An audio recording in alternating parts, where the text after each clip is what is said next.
Good morning. Good.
Okay, we can go ahead and get started.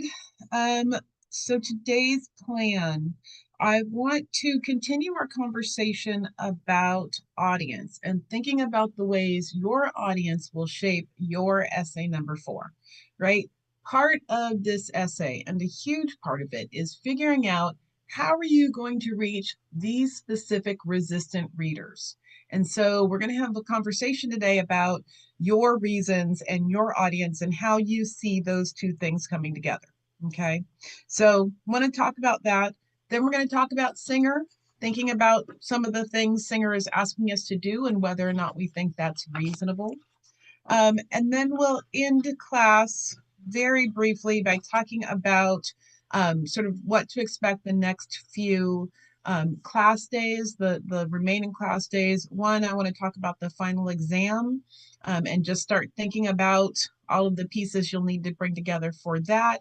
And two, I want to talk about what to do between now and next Wednesday, knowing, of course, that Monday is a holiday, but it's a working holiday. All right. Let's start by doing this. If you would please go back to your audience reflection answers. So that survey that we did, and you can find that on Canvas. Um, it's under modules. It's under the module number 4. Okay, it's the in-class activity for Monday, which was bringing your audience into focus. So go back and take a look at your responses to that. And then at the same time, I want you to look at your answer to number 2 in developing your argument and counter argument for essay 4, the one that asks you to list all your possible reasons. Okay, so you're opening up those two things. Um,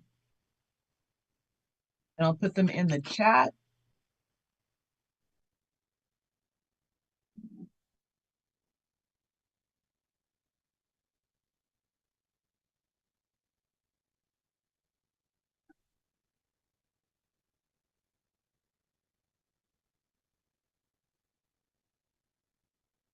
That's okay. Okay, so you're opening your audience reflection and the reasons that are listed under step 2. Okay, and while you take a look at those things and get them open and be prepared to make some notes about that, I'm going to set up some breakout rooms.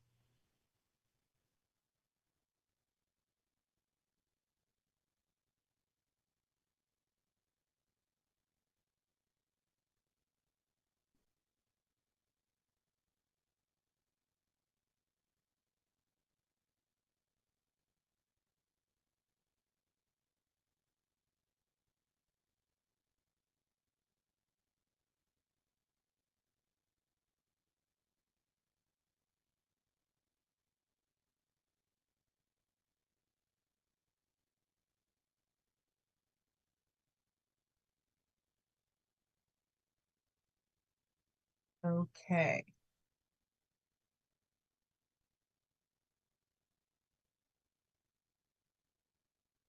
All right, so we're going to start with this individual activity before I put you into breakout rooms.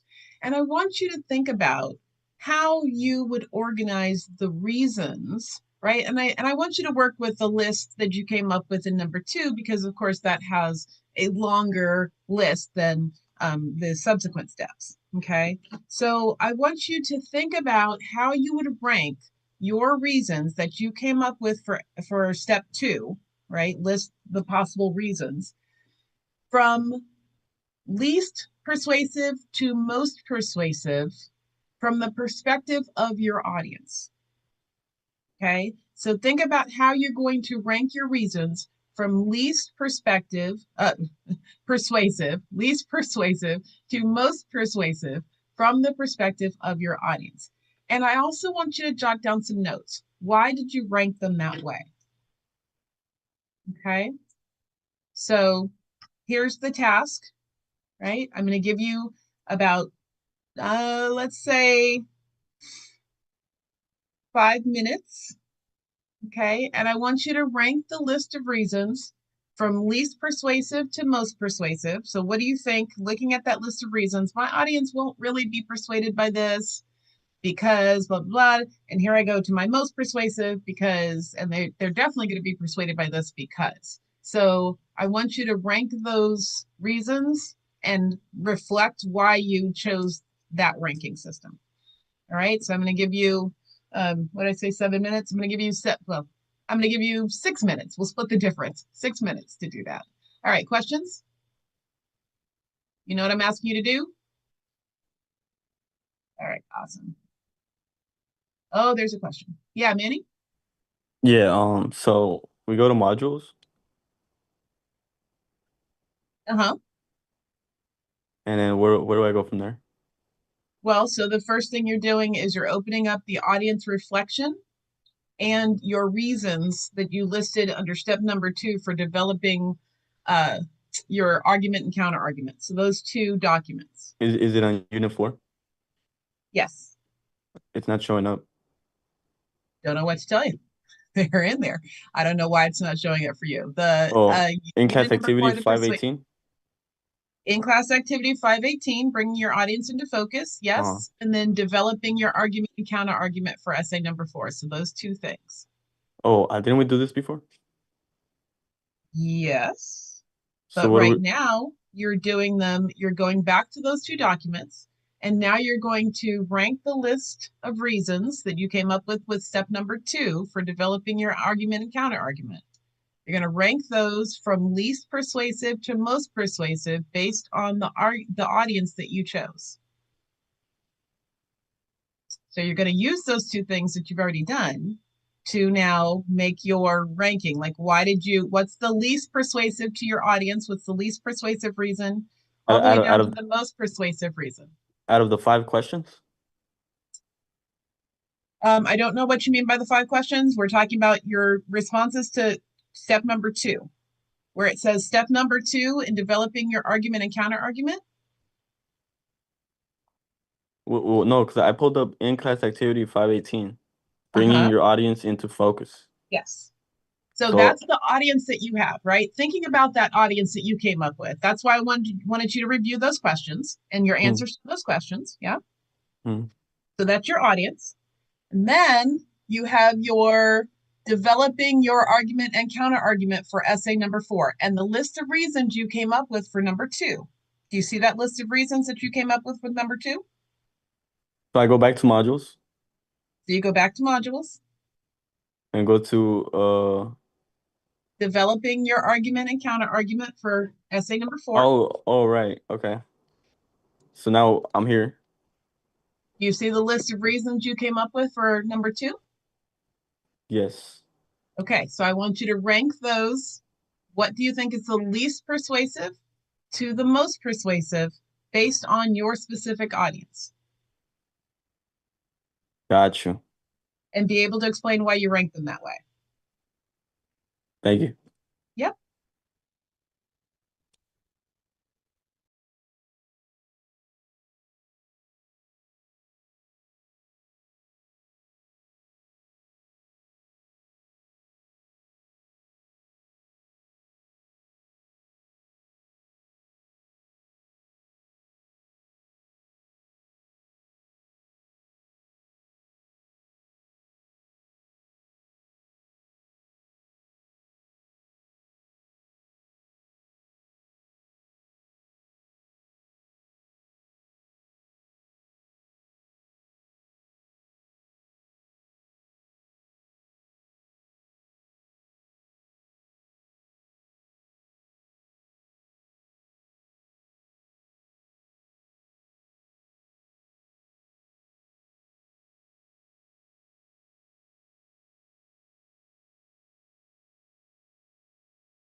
All right. Hopefully that was enough time to give you an opportunity to reflect. All right. So now I'm just going to put you in a room with another person. We're going to do this pair thing. So it's just you, the two of you. And I just want you to discuss, again, who your target audience is and why you ranked the reasons the way that you did. Okay. So you don't have a lot of time to spend on really thinking about, like, it's not your opportunity to argue the reasons as much as it is just here's my audience and here's why I organize them the reasons the way that I have. Okay. All right. And I'm only going to give you about 5 minutes to share, and then we'll come back together and we'll talk about that. Okay. All right.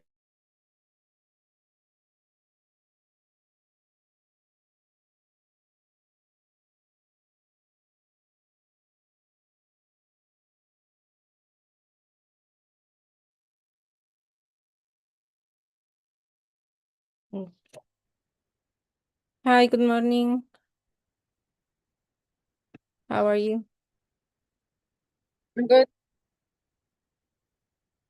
Yeah. Oh, okay. Let me talk to you about my essay.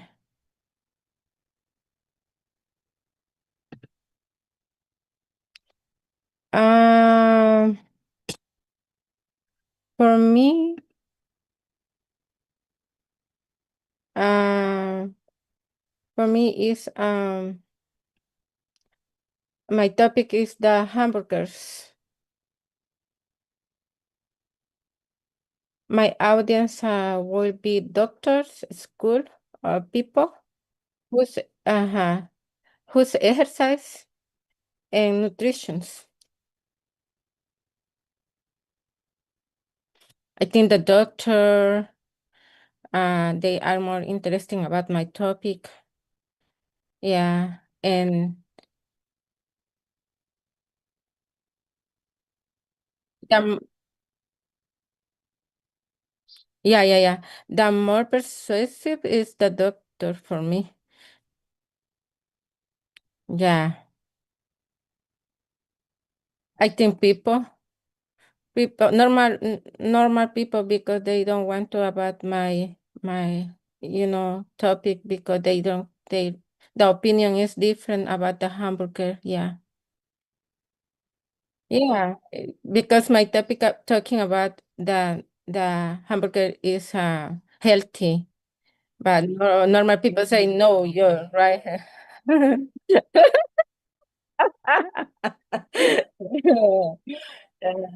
Uh-huh. Exactly, yeah, right. Exactly. You understand me right now, right? Right. Yeah.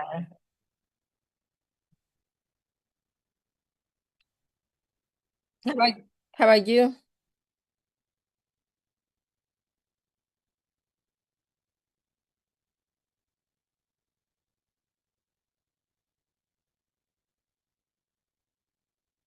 Amazon? You say Amazon or digital?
Mm-hmm.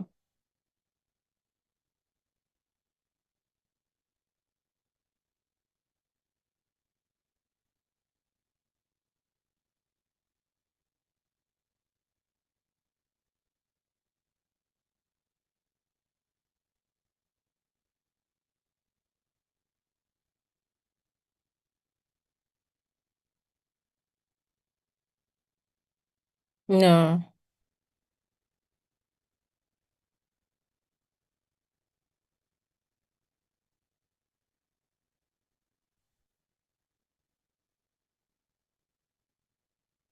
Mhm. Wow. Mhm.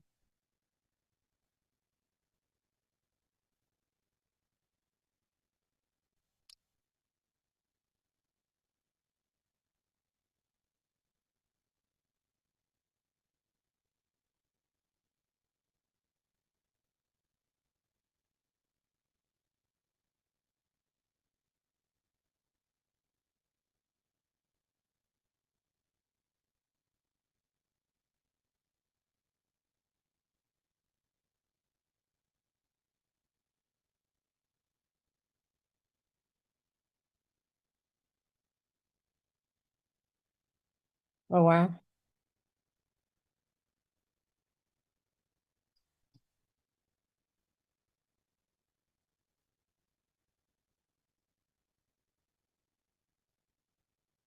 Yeah, that's good topic. Yeah. Yeah. I don't know about this. Yeah, I don't know about this, but I understand what you, yeah, what you say. Yeah, because I don't play. Mm, and only I use my technology right now for my classes. Yeah. You know, no, I don't have time for watch video. Yeah. No, no.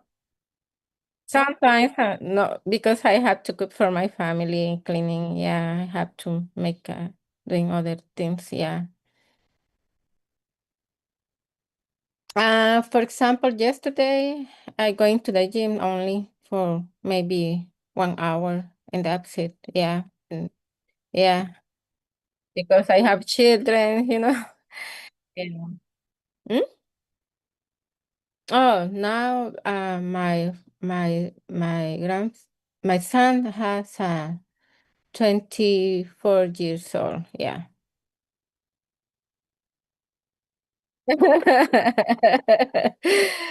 Yeah. Yeah. I have two boys. Yeah. Yeah. Yeah. Yeah. I think your topic is more for my children. They understand more about this one. Yeah. Yeah. Exactly. Yeah. When they have time, yeah, they did. Yeah. Yeah. I'm sorry? Sometimes, yeah. Yeah.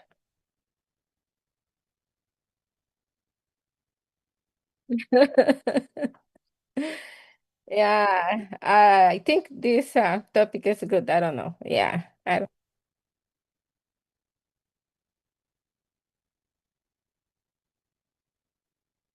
yeah, I know. I know. I know.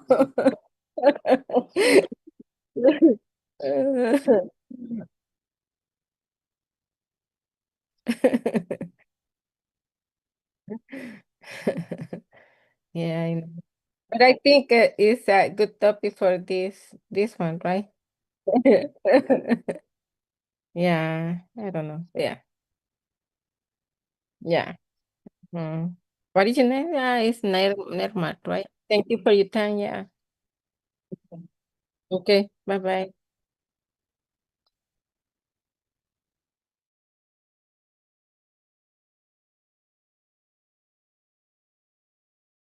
Recording in progress.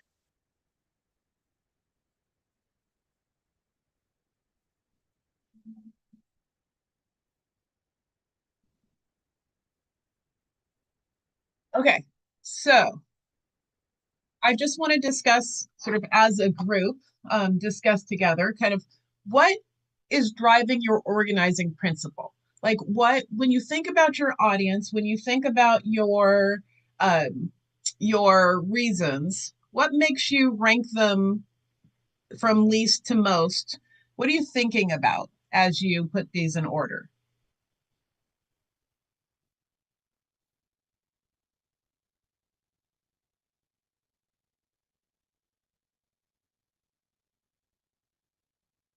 Yeah, Caleb? So my topic is that we should still fund the police, but that those funds should be redistributed and so that they can use the money like more efficiently. And I think that I placed my reasons in the order that they are in because I think that like police departments are usually like or police really like I think like is like a father son kind of like passed down from generation to generation um career.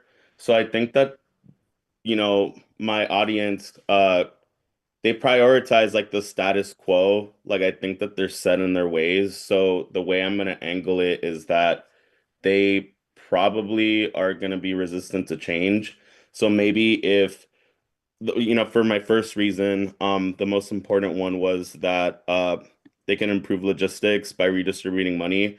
I think if I angle it like this can make your job easier, that they're going to be less resistant to my argument. And then my second argument was instead of militarizing the police, de-escalation equipment and training, more body cameras could help stop crime without requiring deadly weapons. So I think if I angle it in the way that this can make your job easier and also kind of give you more toys to like play with, that they'll also be like interested in hearing that instead of like, we should take away your funding and like, make your job harder. Like, this is going to make your job a lot easier. It's going to help stop crime, with reducing the amount of time you spend on one call, and then also I was thinking that, the optics of like, how they look in the national conversation. Like, I think that they're probably interested in, shedding this like negative image that they have so that they'll be interested in de-escalation techniques.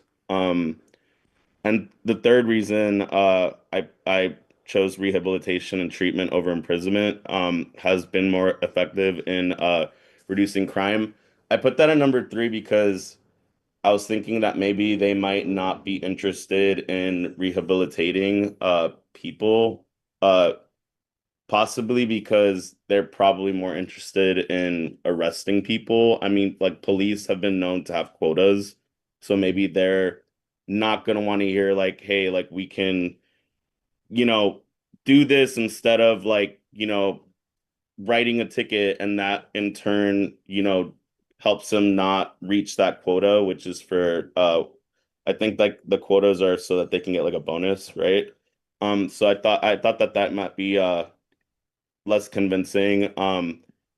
Number four, I put money is being wasted responding to calls involving mental health issues and homelessness. It is not real crime. And what I meant by that was that like money could be used to like make teams that deal with these specific issues so that they can focus on like homicides and violent crime.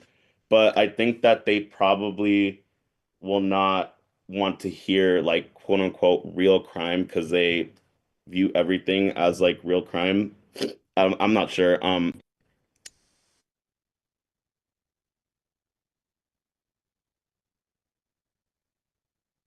Yeah, no, no, Caleb, we can't hear you. Why am I waving at the screen? You can hear me. Oh no, You got just my muted.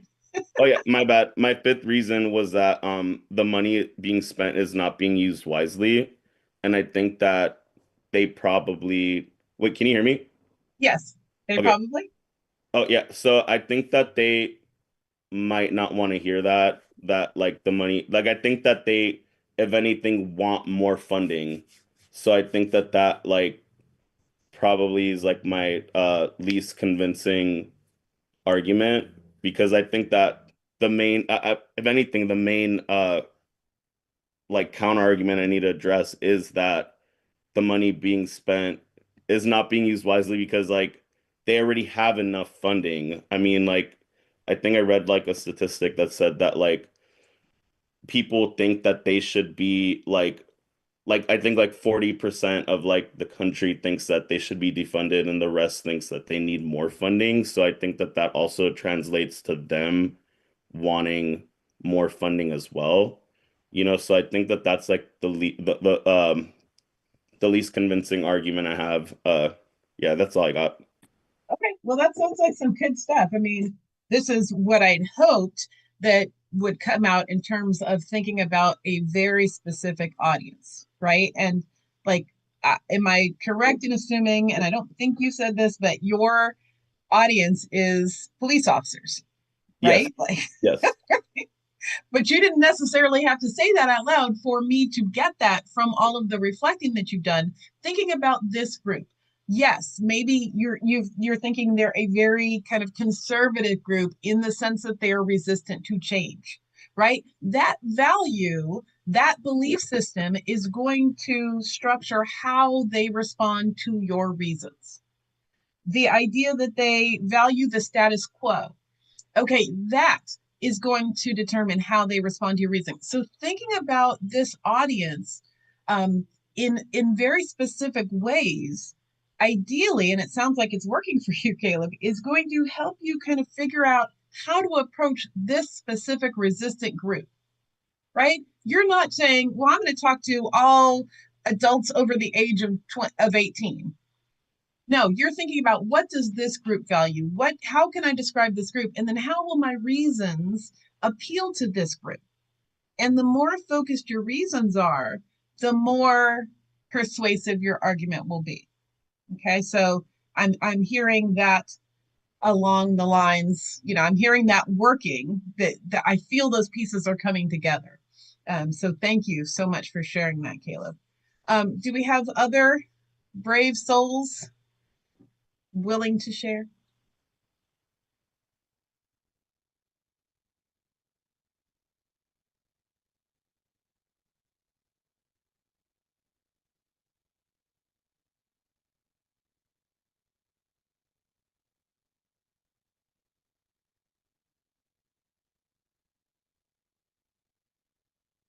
Nelmark in the chat says personal experience and relatable.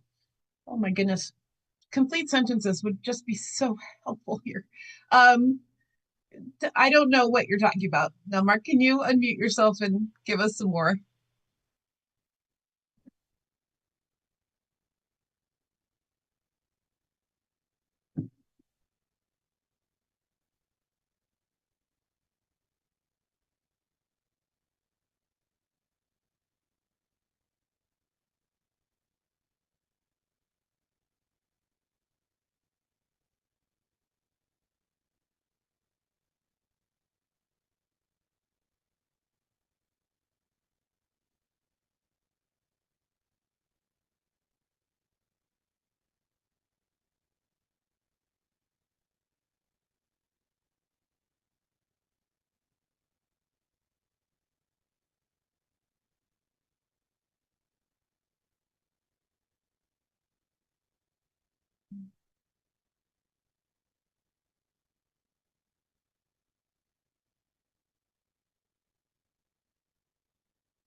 Okay, I'm a little confused. Your audience is corporate lawyers? Okay, so I don't exactly get the turn towards Gen Z. Like, what do you think of your reasons? Of your reasons. So, what's one reason why you are in favor of digital piracy, like more people should engage in digital piracy? What's one reason?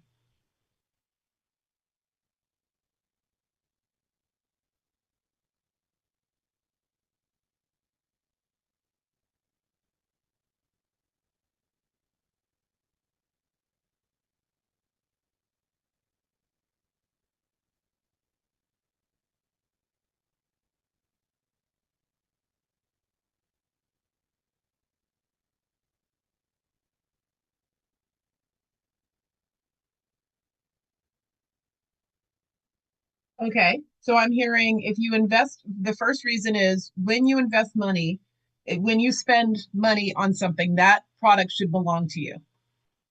Okay, what's your second reason?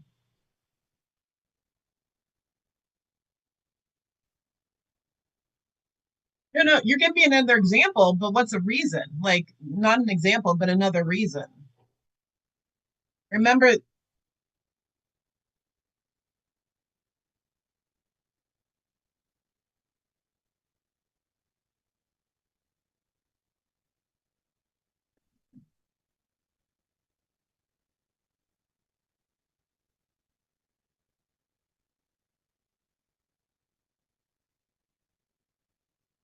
huh?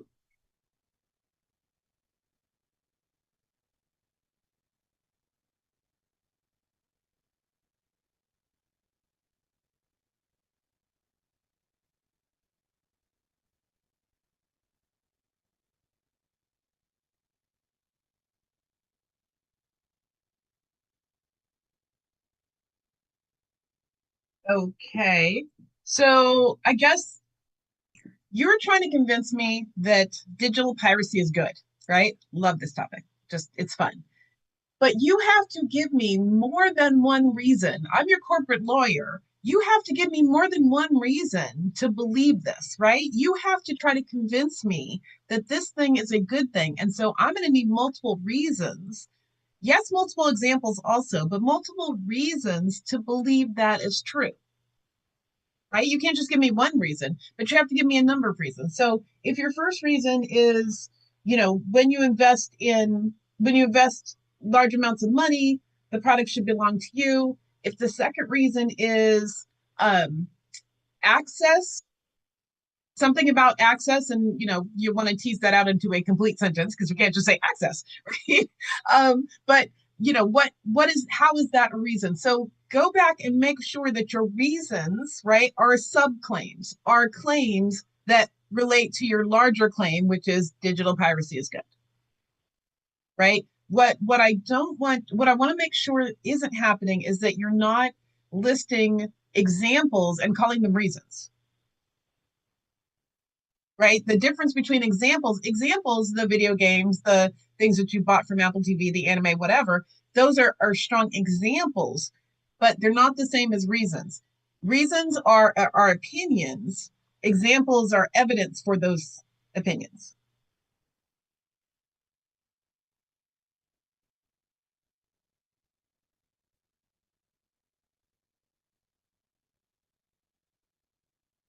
Well, I take a step back and say, look, if I said digital piracy is good, because, why because?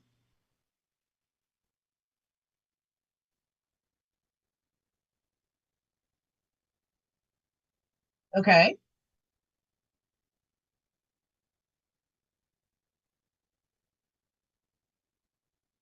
okay.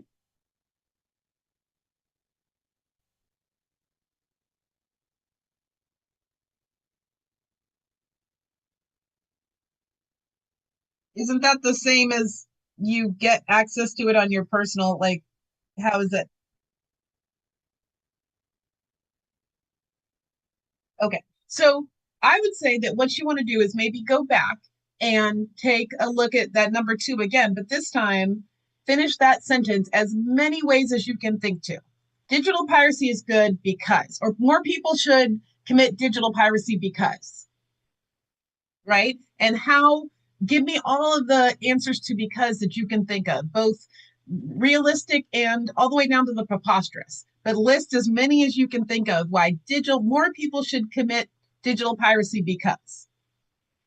And then go back to that list and think, which of these reasons are going to convince my corporate lawyers? If my corporate lawyers care about, have a strong belief in the law, which you would expect lawyers would, if my corporate lawyers are going to be on the side of the corporations, right, and see the corporation's interest as predominant and more important than the individual. If my corporation, so what do my corporate lawyers value? What do they care about? And then think about how that will structure my list of more people should engage in digital piracy because. Okay, so all of my reasons. Does that make sense? Awesome sauce. Okay. Any questions about audience? Any questions about how our audience should shape the organization of our essay? Our essay. I'm not doing one. Of your essay.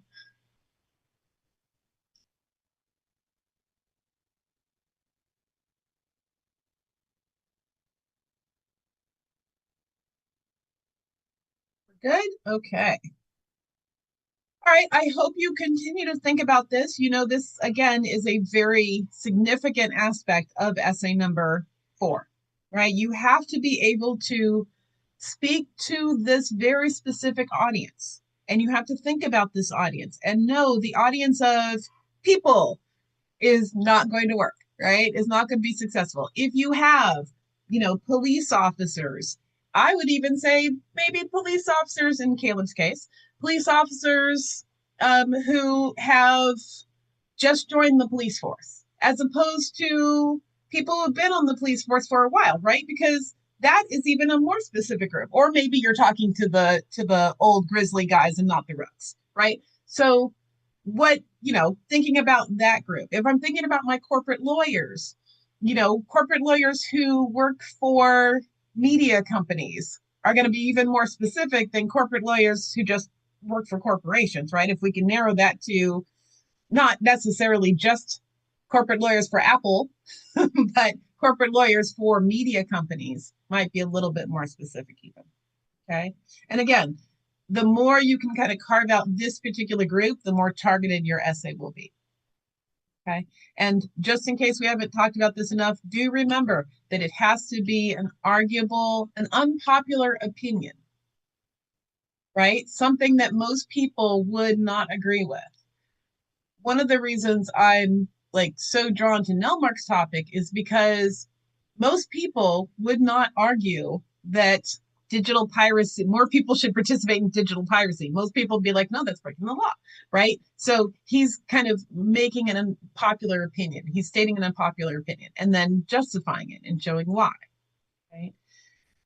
So thinking about your resistant audience, thinking about your unpopular opinion, right? Fast food is unhealthy is not an unpopular opinion. Most people would agree that yes, fast food is unhealthy. Now, if you were to make an argument to say more people should be eating fast food, that would be an unpopular opinion, right? And it's not very hard to justify. All right. So moving on to Singer then. Here's the first scenario. You're walking to class, assuming we're all walking to class and not just sitting at home, and you see a child drowning in a shallow pond. How we got a shallow pond at LACC? I don't know, but go with it. You could save the child easily, but your new shoes and your laptop would be ruined. I'm like, why are you throwing yourself in a shallow pond that your laptop gets ruined? But just go with it. Just reasonable suspension of disbelief here.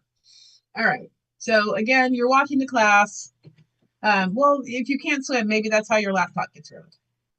Okay. Here's my question. Are you morally obligated to help? Okay, you see this kid drowning in a pond. Are you morally obligated to help? And if you didn't help, would that be wrong? Or would it just be kind of, that's unfortunate. That would be bad.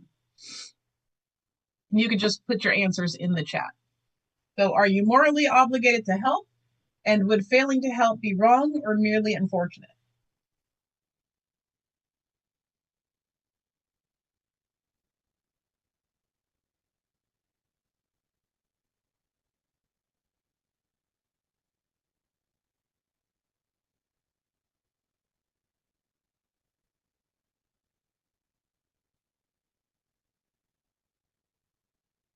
Okay, everybody, I see people answering the first question, but not the second. So you can, would you be morally obligated to help? You can just say yes or no. And then would failing to help be wrong or merely unfortunate? So yes, wrong, yes, unfortunate, no, wrong, no, unfortunate. I think those are all the combinations.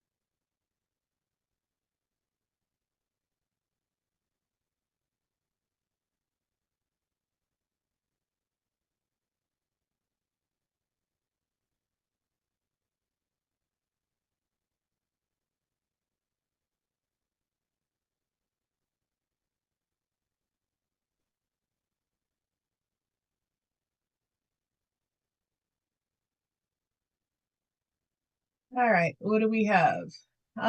So I think most people are saying, you know, you're morally obligated to help. Yes, morally obligated to help, and failing to help would be wrong. So again, morally obligated to help. Nelmark is going to look for someone to help, but is still going to help. Um, uh, Unable to help, that's not wrong. But if you are and you do nothing, then yes, that's wrong. Honestly, it would be morally unethical to let the child drown, right? If you can't swim, call for help and find a long stick. When you're just going to poke the kid till it drowns? No, I wouldn't be morally obligated to help. Oh, okay, Jonathan, I think you're in the, you know, calling you out. You're a little bit in the, oh, sorry, that was a direct message. Maybe you didn't want people to know. Jonathan, never mind. Okay, so I think by and large, most people would say that they would be morally obligated to help, right? You see this kid drowning, you know that you can save them, or you can find someone who can, right? And you're going to help. And that's what Singer, right? Singer wants us to think about our moral obligation, right? Singer wants us to think about what should we do? What do we have an obligation as a human being to do if we're doing the right thing? Okay. And so we really want to think about, you know, and he makes the same opening analogy, right? When he talks about the idea of saving this kid from drowning, that if you saw a kid drowning, you wouldn't just walk by, you would stop and do something, even if it cost you something, right? Now, as Nelmark points out, it's not to the point where it causes you to drown, right? Nelmark can't swim, so he's not going to jump in the pool to save the kid, but he will find someone, right? So what is reasonable to expect in terms of some level of sacrifice? All right, so along those lines, then, hold on, I'm going to try to type and stop at the same time. All right, so I'm going to put you into some breakout rooms. This time, I'm going to give you some scenarios, and each group will have their own, and I'm going to give you a link to the Google Doc. Nope, I can't type and talk at the same time. And all right, so there are 4 groups, A, B, C, and D. Okay, your group A is going to be Caleb, Manny, and Nubia. Group B is going to be Brian, Keely, and Lisa. Group C is going to be Anthony, Nelmark, and Sadiq. And group D is going to be John and Peter.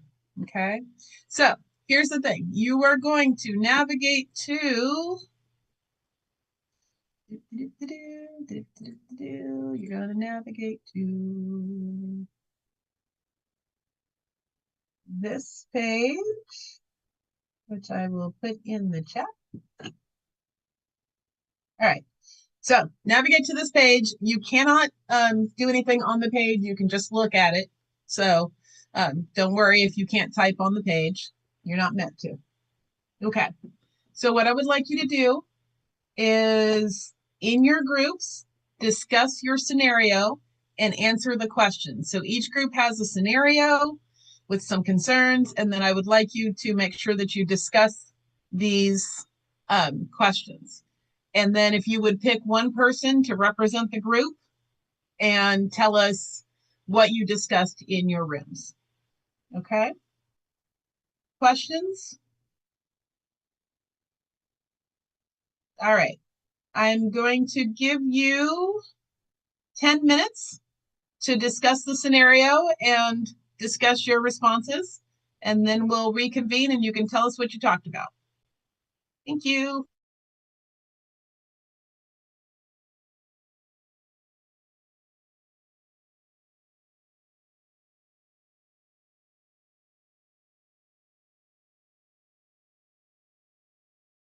Hey there, Mark. How are you?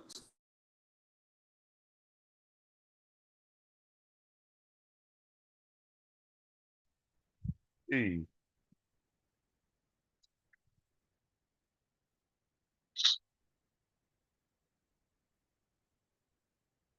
I think that's correct. Group yeah. C. hmm We're on Group C. Yeah, it says Group C.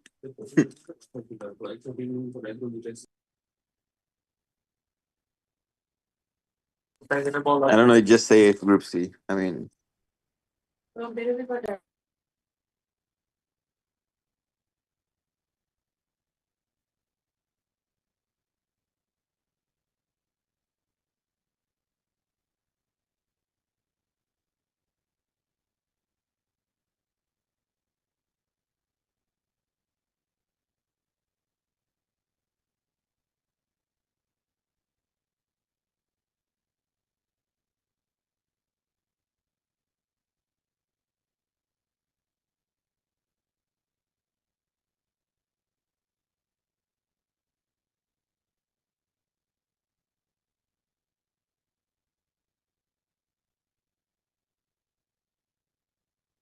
um, you, yeah, I would say 100% family over strangers.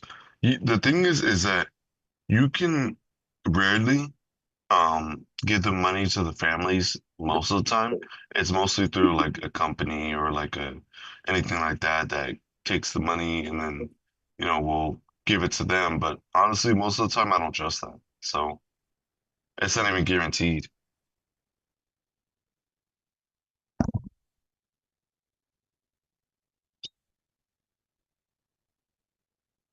Uh-huh.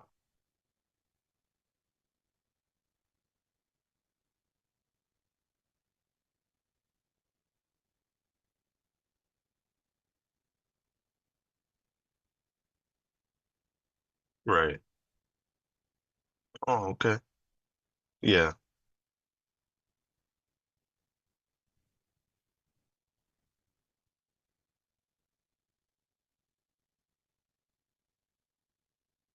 Right.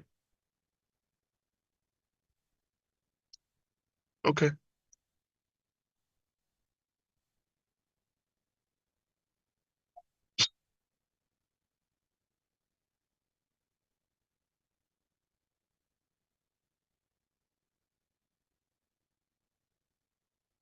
Right.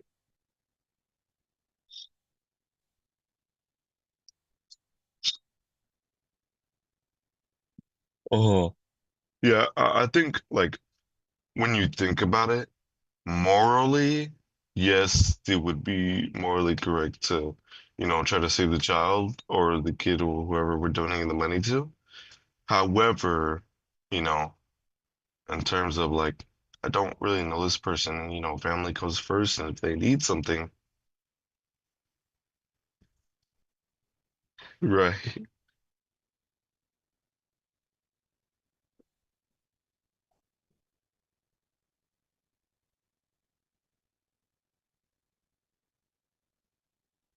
but senior prioritize siblings or strangers next year, probably. I think yeah, for sure.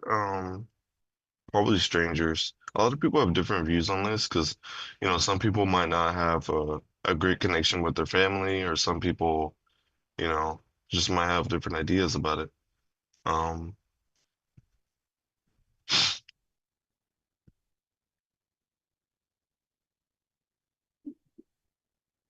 right,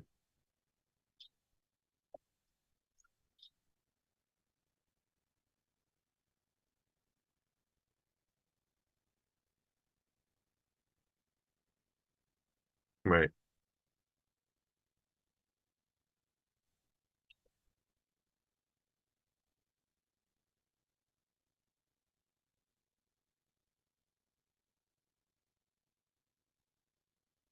right.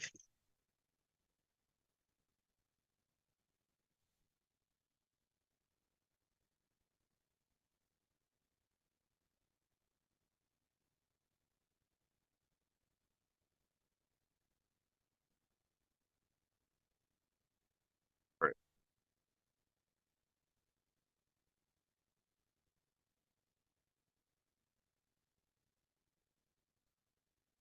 Yeah. Yeah, and I think do we have a stronger obligation to people close to us? I think yeah, we do. Um, like that's our family, that's our direct family. And I think before anything, we gotta take care of them first. If I got an extra $20 to donate to charity, then so be it. But whatever family needs first is what is gonna come first.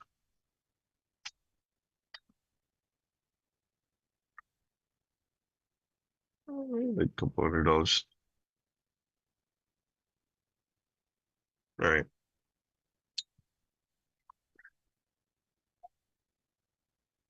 Yeah. And then second one, we do have a stronger obligation to people close to us. And then at what point does personal responsibility outweigh global responsibility? I think to a point where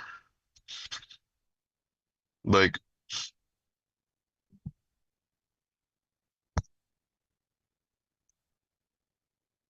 what does personal responsibility?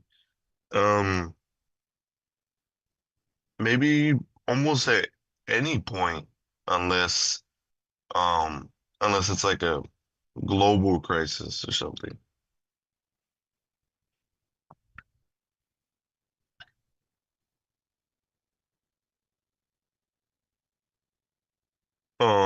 This is well, at what point does personal responsibility outweigh global responsibility? Yeah, so I think the personal responsibility outweighs it all the time, unless there's like maybe a global crisis, Um, I think it could depend, like for example, like if I don't know, um,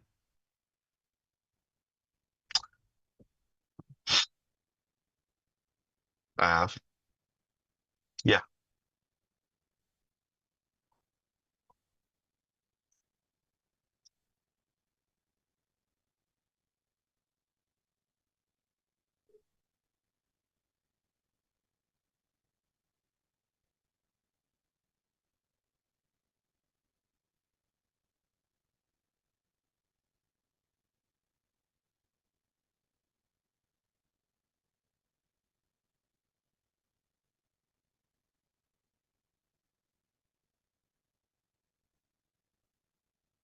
I think that's like very, very difficult. However, it's like I have a girlfriend I've been with for 4 years, and then I got a lot of really good friends, a lot of really good people. But there are also a lot of really good people in this world. So it's like super hard. But if I had to make a quick decision, I I'd probably choose my friends. I'm not gonna lie, and I think that's pretty like selfish, but I mean,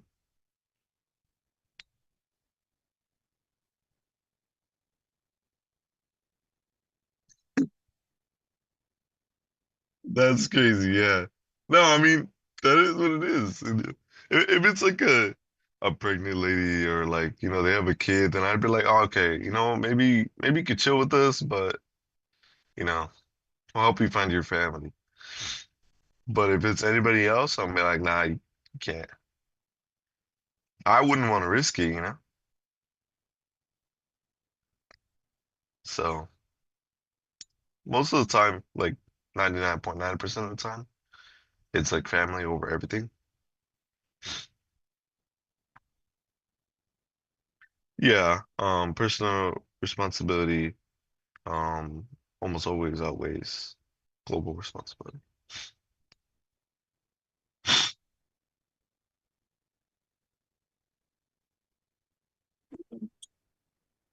Yeah, I would say the same. But which group scenario you were talking about right now? See? Number C, family versus strangers. Yeah. Um, I would say it's about the singer.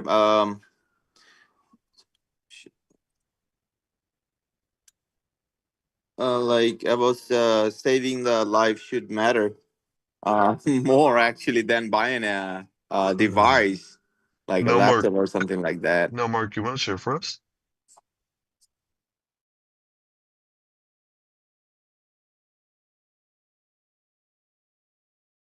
Recording in progress. Okay. So hopefully you can see my screen, which is just the handout, but we're going to start with, let's see, who was it? Jonathan and Peter. Just tell us very briefly, 30 seconds or less, what you talked about. Let's see, you're a first-year college student who's been working part-time all semester while taking a full course load. You finally saved enough money, about $450, to attend a 3-day networking conference in another city. Your professor says attending could help you land internships and future career opportunities. The week before the trip, you see a fundraiser from a reputable global health organization explaining that $450, the same amount of money, could pay for emergency food and medical treatment for several families displaced by famine conditions. You know that the conference could genuinely help your future. The families are facing immediate suffering, and you cannot realistically afford both. All right, so what did you guys talk about? So what we basically talked about was that firstly we said that what would Singer try say to us? Well, since Singer is like I saw in the top, Singer is like the organization groups for the fundraisers. I feel like they would like try and talk us into like donating the money, which I say we wouldn't, because it would be something that will benefit us for our future. And I feel like it's more better for us to to not donate rather than donating, because yeah, it helps us in our future, and we're already struggling college students, and why put ourselves in a more complicated position? So wait, how are you in a more complicated position if you don't go to the conference? Because then you don't have the same opportunities. Like, these opportunities don't come again as often. All right, so you're missing out on an opportunity that may not come again. You have no idea whether it will or won't, right? Yeah. Sorry, why did you guys say that Singer would say you should donate the money? Why? Isn't because I scrolled up on the top, it showed that activity wait, this for the top, it said the organization, or Yeah, no, you guys said that Singer said that yes, you should donate the money. Peter Singer, the author of the article that you prepared for today, uh-huh, says that you should donate the money. Why? because the most moral thing to do is like basically the most moral thing to do. Why is it the most moral thing to do? Can you just give me a little more there? Because you're helping others who are in immediate danger, basically. Okay, that's what I was looking for. Thank you. All right. All right, awesome. Thank you so much. Okay. Um, Let's go to scenario C. Let's see, that was Anthony, Nelmark, and Sadiq. You work 20 hours a week while helping support your household. Your younger sibling needs a reliable laptop for school because the family computer no longer works properly. At the same time, you regularly see reports about children dying from preventable diseases that could be treated with relatively inexpensive medicine. You have about $600 saved. Buying the laptop would help your sibling succeed academically. Donating the money could potentially save lives abroad. If you donate the money, your sibling will struggle in school for the rest of the semester. So what'd you guys say?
All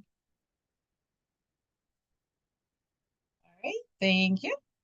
All right, scenario B. You recently started a decent paying job after graduation. Oh, please, oh, please. You're not wealthy, but you can afford eating out several times a week, streaming subscriptions, vacations, upgraded technology, and occasional shopping. One evening, you calculate that if you reduced your lifestyle modestly, you could donate about $4,000 a year to highly effective charities that prevent starvation and disease.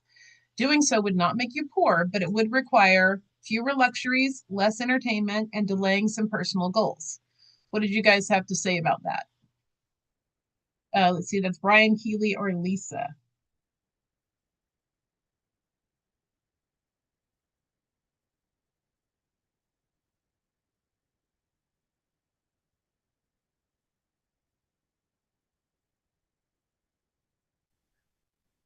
Singer would say like spending money on luxuries is not the right thing to do if like the money could help see people's lives. Like people go out on vacations, they go out eating out, but she's saying, or Singer's saying that if you can help out, that's the more important thing to do. Okay.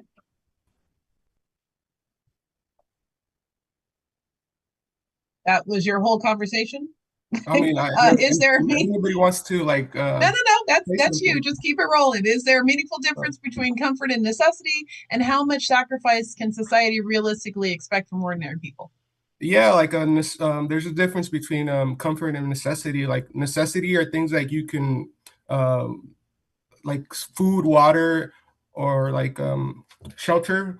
But comforts are like things that you make life easier, like vacations and stuff, but they're not needed. So yeah, that's the difference between necessities and comfort. And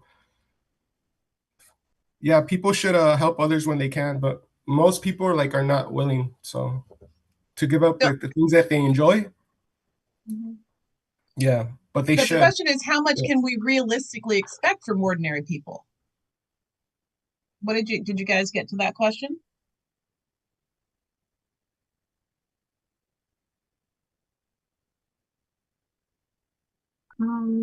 I think we were like, I was also saying in the group that how Singer felt like if there's all these people like that has a lot of money, instead of like trying to build like skyscrapers and stuff like that, like a little donation would help the communities, like education and also prevention, and would help the community not be poor. So we were also talking about the article Peter Singer as well. Good, because that's what the activity was supposed to get you to do, was talk about Singer's article. But again, I guess I still don't understand how much sacrifice can we realistically expect. It sounds, Lisa, like you guys were saying that we can't expect a lot of sacrifice, like what people are willing to do, like what we can only expect them to do what's only mildly inconvenient. Is that what you Yeah, guys I were feel saying? like everybody is different. Everybody, has a different like pay. So like some people can't afford, but like, maybe giving up like a movie ticket to like help people that doesn't have access to water, like that could go a long way. Like I feel like I think people are trying to do what they can, but we can't expect everybody to be like, we can't be like, you have to donate. You know what I'm saying? Like, I don't know what other people do. Like, I honestly at the point where I would like to donate, because I'm like, I was so busy before in the past, but I feel like it's good to like help others. And also Singer was just in his article, he was talking about there's all these wealthy people in India, and they don't give back to their own people because there's a lot of poverty over there. So Okay, and your point about the people in India not giving back, like, no, the point of like they're billionaires in India should help their communities in India. Like there's a lot of slums over there. okay, so it sounds like you're also making the claim that the the help needs to, for lack of better phrasing, start at home. Like we need to help the people in our immediate surroundings before we help people who are, globally affected by famine. I mean, it can kind of go both ways. I mean, you can help other people in different like in America, we're fortunate to have access to water, but it's nice to, if you want to give to people that don't have access to water in Africa, so donate over there. Okay. All right, thank you. And then let's do the final group. I just closed my group, so I'm not sure who's in the final group, but Caleb, you are Manny, and okay. Nubia. Oh, that's right. You're financially stable for the moment, but your parents struggled financially for years, and you were deeply anxious about instability. You finally built a 10,000, geez, I would love that, emergency savings account after years of careful budgeting. At the same time, you read about humanitarian organizations that could use that money immediately to provide food, clean water, and medical care for people facing famine conditions. So you worry that an emergency could happen at any time. Losing your savings could put you back into financial insecurity, but keeping the money means people elsewhere may continue suffering or die from preventable causes. What did you guys talk about? I think that Singer would not agree. I think that the way he framed it was that like we have this moral obligation as like humans, but also he placed importance on that like specifically the rich have more of a moral obligation than like anyone else. Um, I think that it kind of like answers question number two, that like are people morally required to sacrifice financial security to help others? Singer would argue that yes. I think like if we're talking philosophy, like I would say that yes as well.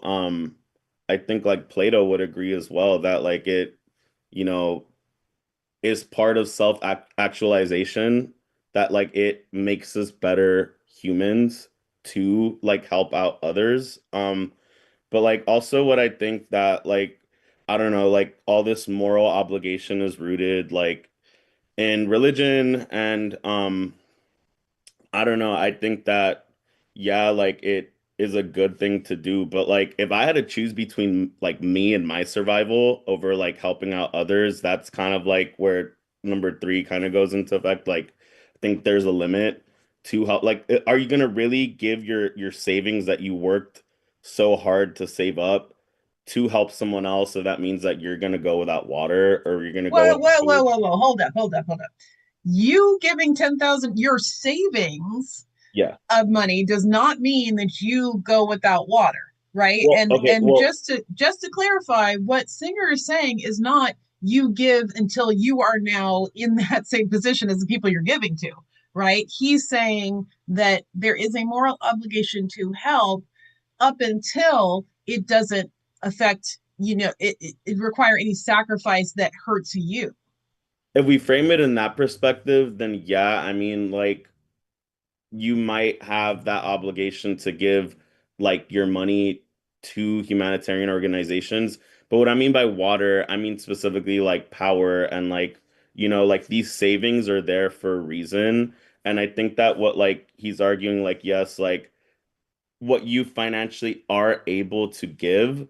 But like I think that honestly, like if it's like a moral obligation, like I don't know, like I think that I'm skeptical about that because like I said, like in my opinion, and maybe Manny and Nubia like are different in that sense, but I think that like there's like different what's the word that my professor used? There's different uh not departments, subsections of philosophy. Ethics is one of them. So like if we're really like talking philosophy, like this, like, that's why I put metaphysics in the chat. Like, I mean, do we really have a moral obligation in this reality if this reality is even real? Like I'm being real, like it's No, I know philosophy. that, but Like it's you like know, I just don't know that it serves our purposes to kind of pull that beyond the real lived experiences that we're going through. I mean, I don't disagree that we can I take mean, this into other. Plato would disagree. I mean, he would say like he would say that like we live in the world of like becoming, and this world is subject to change, right? Have the Okay. concept of like the allegory of the cave, like I don't know, like what maybe I'm looking too deep into this, but I think that there should be a limit to our moral obligation. That's just my opinion. Yeah, and I think that Singer would agree that there does need to be a limit. I just think that you and Singer might disagree as to where that limit is, right? Like, I agree. and I think I heard a little bit about that from Lisa too, only because how much are we willing to sacrifice to help someone who, and this goes back to Nelmark, is across the globe, right? Is a stranger to us. How much are we willing to do to that, to help that person, right? Singer would argue that we have a moral obligation, whether it's someone right in front of us or someone across the world. If we know someone is starving and we can help, then we should help, right? But if you have someone right in front of you who is maybe related to you, it's a lot harder to say, no, I can't give you this money that I know will make your life a little bit easier because there are people that I don't know across the world going through conditions that I don't really understand, but I know is a bad thing for them. And so it is, this balance of, kind of what we experience in our real lives and what we're really able to give up. I mean, Neil Mark is saying he feels bad now. And I don't assign this because I want you to feel bad, but I do assign this because I want to kind of think about what Singer is asking of us. And is it reasonable? No, Right. and And that's my bad. Go ahead. I'm sorry, I cut you off. no, you go. No, what I was gonna say was that I think that's what he was trying to like argue that our concept of moral obligation should be rethought because I think that he's arguing that we prioritize other things over really helping out others immediately. Like that part about like the baby in the shallow pond that like we should have the same knee-jerk reaction to help others just like as like if we would see a baby drowning in a pool. So like I think like Singer is ultimately arguing that specifically towards like affluent people, like they should have that reaction as well. But I mean, yeah, as like he he was saying, like they don't. Elon Musk is on track to be the first trillionaire by next year. Trillionaire. He literally could spend all of his money. He could not live long enough to spend all that money. His children, his grandchildren, of which there will be many because apparently he feels some need to spread his seed, will not be able to spend that much money in their lifetimes, right? $1 trillion. And yet some fraction of that could actually make people's lives better, right? And could make things better for people. So I don't know. I think that this is an interesting piece, and I do wonder kind of what we would put this piece next to. Thinking about all the readings, and this, I'm running out of time, so I'll just do this a little briefly. The final exam is going to ask you to reflect on the pieces that we've read across the semester and think about what pieces would you pair? What pieces would you put together and why? Like, we read them in a very particular order, but I'd like you to think about maybe another order, a different order that you could put these pieces together for their rhetorical strategies, right? For their purposes, for the way they reach their audiences. Okay, so that's what the final exam is going to be asking you to do. Kind of reflect not only the kind of reading that we've done this semester, but also kind of asking you to reflect on you as a writer and how we're bringing those pieces in together. Okay, so we'll talk more about that on next Wednesday, which, speaking of next Wednesday, you all know that we have a holiday on Monday. Yay for holidays. I'm going to stop the screen share, sorry. But here is the deal, and I've made some changes, so please listen carefully. Your rough draft is due, originally I said on Friday, but I realized let's give us a little bit more time. So your rough draft is due on Monday.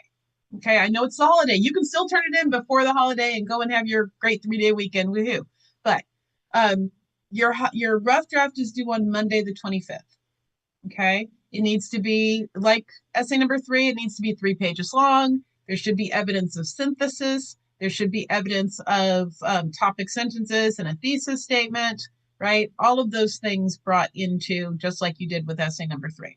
So you have a 3-page rough draft for essay number 4 that's due on Monday, by Monday. Now, we're not meeting as a class on Monday. It is a holiday. I will not be online. You will not be online. Hopefully, we'll all find other things to do with our lives. Okay. Then, after Monday, for Wednesday, you're going to read chapter 13 in our textbook about correcting grammar and punctuation. Okay. Some of this may be familiar. Some of it, for some of you, may be new, but certainly just take a look over that chapter. You're going to need to read George L. Orwell, Politics in the English Language, for our final text, for our final article that we'll be discussing. And then, because you'll turn in the essay for rough draft on Monday, after you come back, after you turn that in, so about 10 o'clock on Monday, you should be able to see the 2 essays you've been assigned. Okay, and you have to get those done by Wednesday. So you can do them in any order, but obviously you want to make sure you get your rough draft in before 9 o'clock Monday morning. And then you get your peer review done before class on Wednesday. Okay, and you're also reading Orwell and chapter 13. Okay, but we will not meet as a class again until Wednesday, May 27th. God, where's the year gone? Okay. All right. Questions? Wait, I just realized, is that George Orwell of 1984? It is George Orwell of 1984 fame. Yes, sir. Yes. So we're going to make some interesting connections here if you read 1984. All right. Message to Caleb in the chat, message to Sadiq in the chat. So just in case you weren't monitoring the chat, I have reached out to you about something. All right. Other questions? We're good? All right. Thank you so much. Have a great, productive holiday. I will see you on Wednesday. Thank you, Thank you so much, Professor. Thank you, Professor. Professor. Guys.